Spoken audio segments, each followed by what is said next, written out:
And we got over that. People are like, okay, they want safety, we're good. Okay, we want drug-free, we got that. Now is the next one. Now it's time for the third cultural revolution, and that is the people development culture.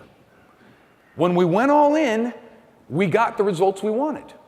But the first two times, we're telling people, don't do that. You know, safety, don't do that. Drugs, don't do that. People development is different.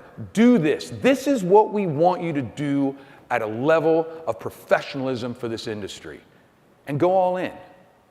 And you gotta make it, you gotta make it important.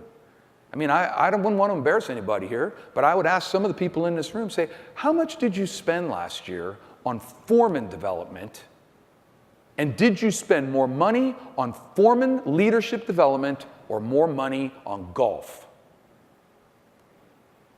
And there's people in this room who don't want to answer that question.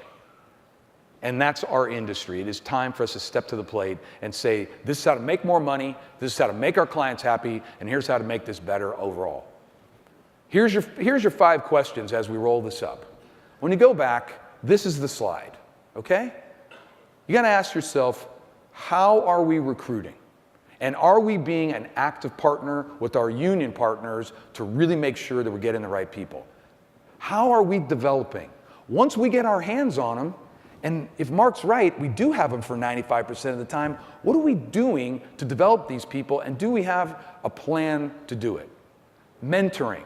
Once we get them in, especially these young people, how are we going to mentor them? How are we going to turn them into those superstars that we want so that we can what? Empower them. How are we empowering? How are we pushing more responsibility and more capability down to the people? And then finally, the basis for that, knowledge transfer and succession. The more people get, the more people give.